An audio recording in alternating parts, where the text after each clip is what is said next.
Hi guys! So I just came back from work and to be honest, sobrang napagod ako today. Hindi ko alam bakit. Siguro dahil nasanay ako na mahaba yung bakasyon ko. Ang tamad, di ba? So, ang daming meetings. Well, pag Monday talaga, maraming meetings sa work. At the same time, it's something na alam mo yung parang sa sasakyan na kaka-start lang after mo matenga ng matagal. Parang ganon. Parang kailangan mong ulit mag-init sa work. Parang ganon. Pero, I'm not sure if you get that. But, andun ako sa feeling na syempre nakakatamad pa din. Pero, andun ka rin sa portion na you know you have to work diligently because it's not just because it's 2025 but it's something that form of worship din yon at the same time. It's really to work excellently and diligently.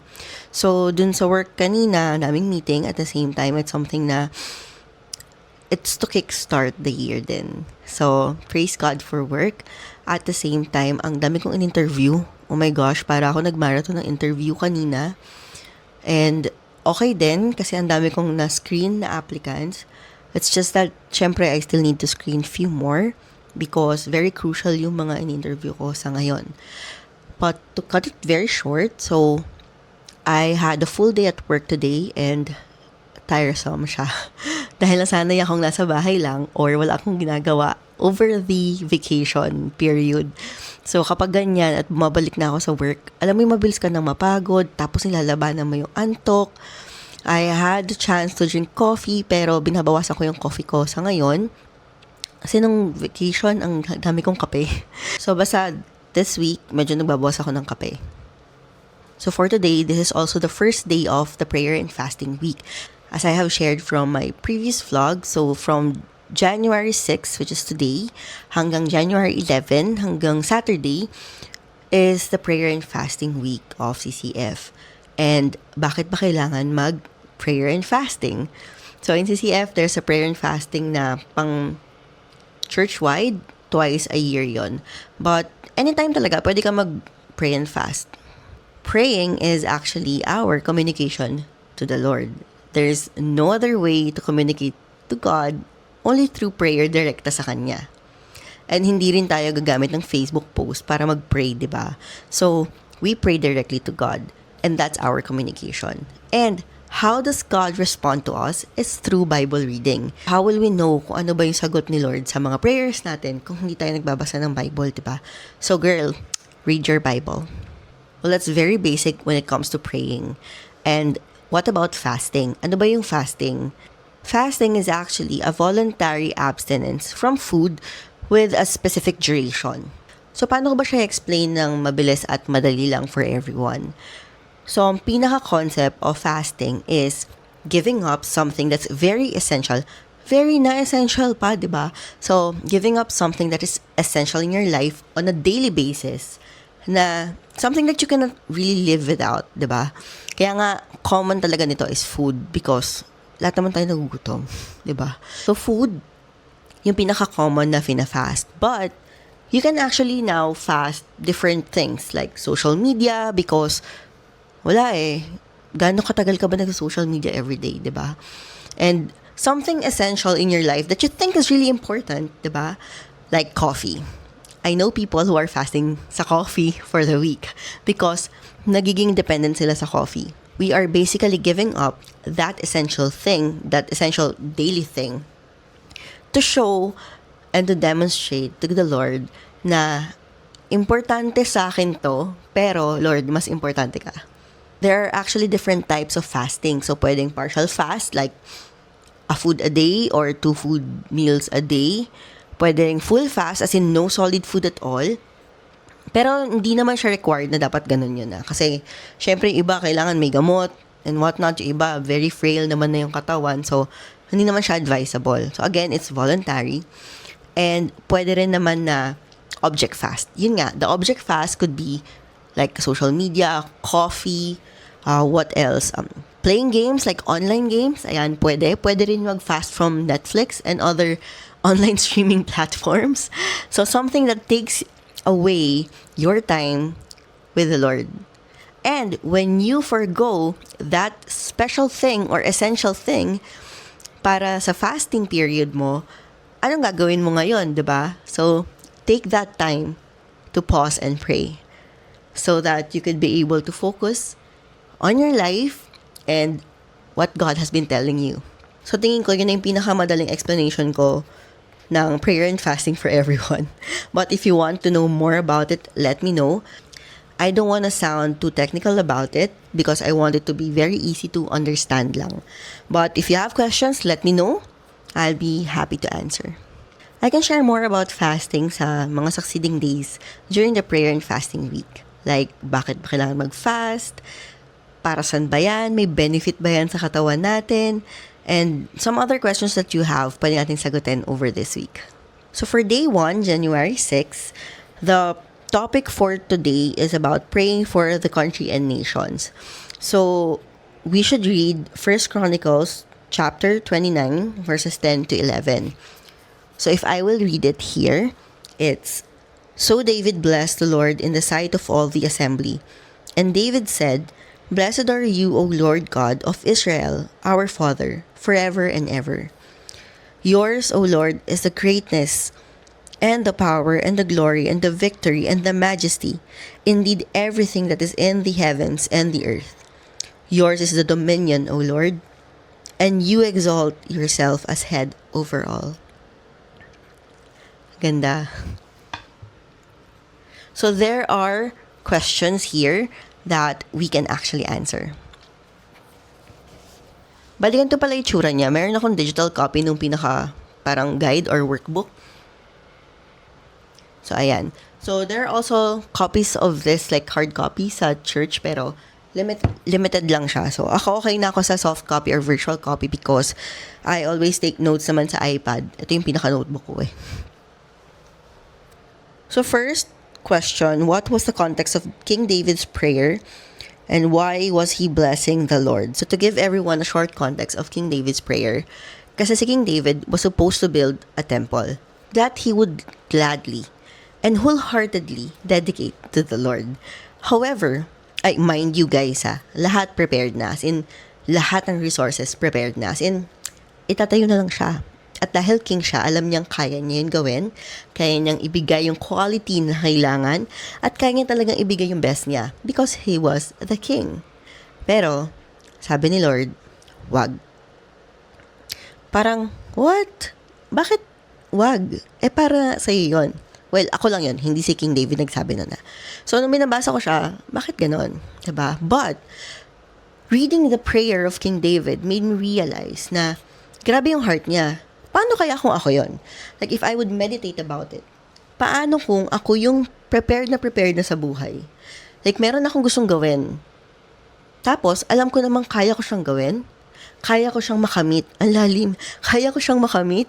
Kaya ko siyang ma-accomplish in a very, very good way. And even, yung tipong sure ka na magagawa mo siya. And then, may excitement na rin sa heart mo. You feel happy. Well, sige, I feel happy. I feel excited na gagawin ko na tong bagay na to. Let's say a project or something. But, then the Lord said, wait. Stop whatever you're gonna do. Drop everything you have. And just stop. Wag mong gawin. Parang, how would I feel kaya? Diba? How will my heart respond to that? Even though I know I would be doing it in good intentions, but if the Lord says no, will I be blessing Him? Will I be obeying Him without a grumble in my heart? So it's something that I want to also meditate mag-isa. Na gusto ko malaman, how will I respond? Diba? So it's a good thing na nabasa ko to kasi mapapaisip talaga ako. What was the content of King David's prayer and what do you notice about this prayer? Kanina, context ng prayer. Then ngayon, it's the content of the prayer. So the content of King David's prayer is purely adoration to God. Walang sarcasm. Siguro kung ako yun, may sarcasm yan. Sure yun. Pero siya wala. As in, walang bahid ng, alam mo yun, bahid ng grumbleness, heart niya. When you read it, it's very pure. that he wants and he loves to obey God. And because of the attributes also na sinabi niya during the prayer. So, ang sabi nga niya, may mga attributes siya sinabi about God na about His greatness, yung power, the glory, victory, and majesty, mga ganyan. So, dito sa workbook, sabi nga is, I should take some time to worship the Lord by praising who He is and how each of these attributes relate to my life and current season sa life ko. So, kanina, sinasagutan ko to bago ako mag-start ng vlog. So, basahin ko yung sagot ko sa inyo. So, pagdating sa greatness, well, the Lord is really bigger than my problems. As in, any problem na meron ako. I am always reminded how big my God is. For power, He surpasses any evil that my earthly body cannot resist. Or, mga tipong temptations. So, may mga bagay sa buhay natin na hindi natin mapigilan or because self-control is really difficult, but by God's power, we can overcome it. For glory, everything notable and worthy of any celebration in my life is only because of Him and through Him. Because dahil sa Kanya, hindi ko yun ma-achieve, hindi ko yun magagawa, and it's a good reminder na wala naman lahat yung na-achieve ko sa buhay ko kung hindi dahil sa kapurihan ng Panginoon. And when it comes to victory, only through God's mercy and love that I am able to surpass all challenges and hurdles and obstacles in my life. Na sometimes ako rin naman yung may kasalanan. Sa totoo lang naman din. And majesty, it's for me to really be reminded that my Lord remains the same all throughout. Even though I am the one who is changing. At minsan dumedepende ko sa circumstances ng buhay at kung ano man yung binibigay sa aking problema. Or, if I feel super happy, sometimes I forget God. And when I feel all the problems, or I would feel crumpled up inside, doon ko naiisip, I think I need to go back to the Lord. Parang mali, di ba? So, ganun siya. So, ako yung constantly nagbabago, but my God remains the same. So, God's dominion is because I have no control on anything in my life. And the complete sovereignty of my life and my entire being is God. And for head overall, I'm always reminded this because of work at the same time with my everyday life that God is my ultimate boss. Wala akong ibang boss, kundi ang Panginoon. And I should be living with an audience of one. Ang ganda ng mga ganitong pang-meditate and to reflect on. So, I'm not sure if you like those things, but ako, gusto ko yun kasi napapaisip ako. It's something na hindi ko naman siya parating naiisip, but it's a good thing to think about because you process everything and then ma-realize mo, grabe, ang galing talaga ni Lord. The topic is about praying for the country and nations. And may question dito na talagang nag-struck sa akin. Sa application part, how is my prayer life with regard to interceding for my country and the world? Lord, I'm very sorry. Lord, I'm very sorry. Nakakalimutan ko talaga isama sa prayers ko ang Pilipinas at ang buong mundo. Why? I'm not sure why, but it's a good wake-up call always to always intercede for my country, Philippines, and the rest of the world because there's a lot of war, physical war and spiritual war. At maraming, dito lang sa Pilipinas, ba't pa ako lalayo, di ba? Sa Pilipinas pa lang, ang dami ng problema at ang daming dapat ipag-pray. Kapray-pray naman talaga ang Pilipinas. But, well, I feel guilty of not always including the country in my prayers. And I know I should add it always on my prayers and to genuinely pray for my country because we really need it, especially our leaders. Our leaders are very susceptible to temptations, to sin, and to anything na pwedeng makasira pa sa bansa natin. But it's only through prayer that we may overcome everything. Kailangan talaga ma-add ko siya sa prayer life ko. And it's not something na dapat lang ako ma-remind ng mga prayer and fasting activities, but to always include it. Other things here can be answered also, pero para hindi rin mahaba yung vlog. And I want to also meditate more on the workbook. But then, yeah. So, yun muna for today.